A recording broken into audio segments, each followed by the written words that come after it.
Think about the last text message you sent. It probably took you, 2 seconds. Now compare that to a handwritten letter or a carefully planned gift that took hours to construct.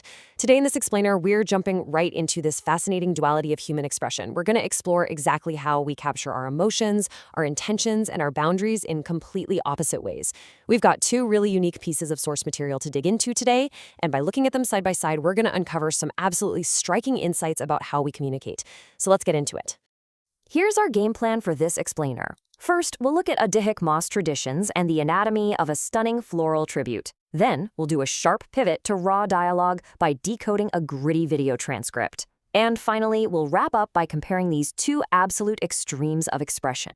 All right, part 1. Celebrating Adihik Moss traditions, a vibrant expression of familial devotion. Just take a second to look at the deliberate, striking colors and perfect geometry here. This traditional rangoli is entirely constructed from vibrant floral petals and colored powder. This isn't just something pretty to look at, right? It's an intricate, incredibly time-consuming tribute designed specifically to honor familial bonds during Adhik Maas, which is that auspicious extra month in the Hindu lunar calendar. The sheer effort required to create this, literally placing every single yellow and orange petal by hand, speaks volumes about the depth of intention here. It's this brilliant physical manifestation of warmth and devotion dedicated entirely to daughters and sons-in-law. Moving right along to Section 2, Anatomy of the Floral Tribute. Let's break this art down. Let's do a little visual forensics here. Notice how the artist used these vibrant yellow marigold petals to create the foundational shape, while those orange marigolds brilliantly form a defining border that just locks the whole piece together. Then you've got these deep red roses placed with total precision to draw your eye right to the center. But the real magic happens in the middle. They've laid down this vivid green and magenta-colored powder base to act as a canvas.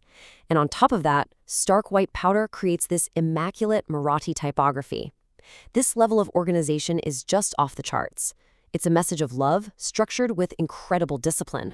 Now, right smack in the center of the tribute, acting as the beating heart of the whole piece, the white powder clearly spells out this beautiful Marathi inscription.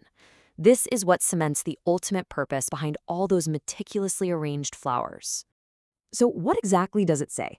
Let's decode this so we can fully appreciate it. Adhik Maas, as we know, refers to the extra month in the Hindu calendar.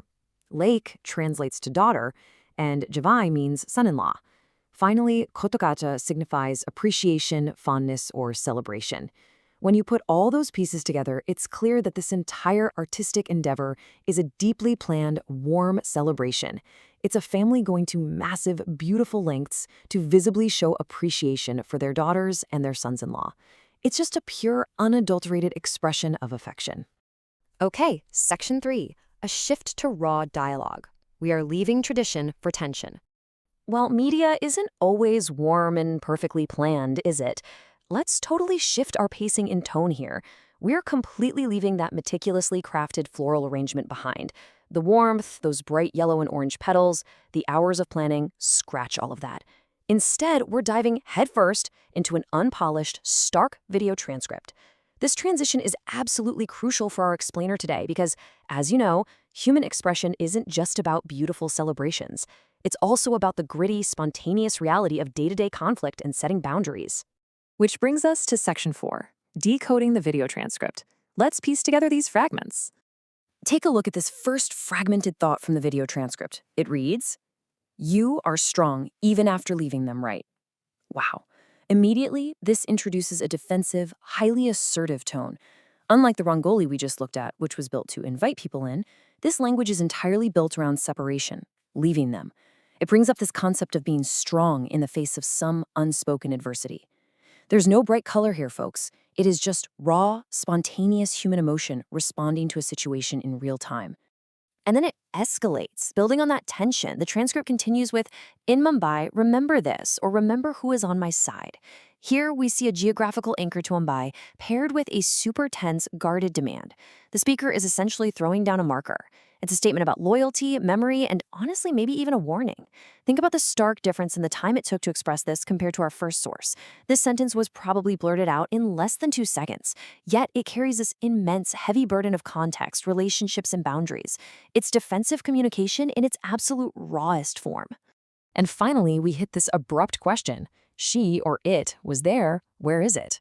This totally cements the gritty, mysterious nature of this interaction. It leaves us hanging with this sense of unresolved tension. It's fragmented, it completely lacks the perfect symmetry of our floral tribute, and it represents the messy, real-world interactions that we all navigate every single day. There is no green and magenta powder smoothing out the background here, right?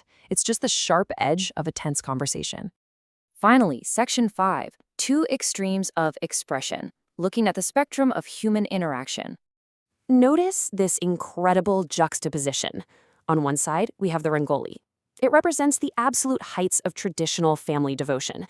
It's warm, it takes hours to plan, and it uses beautiful language specifically dedicated to the bond with daughters and sons-in-law. Every single marigold petal was a deliberate choice. But then, on the other side, contrasted incredibly sharply against those flowers, is the reality of our transcript. It's gritty, guarded, defensive, and 100% spontaneous. It uses modern raw language to throw up firm boundaries and assert strength.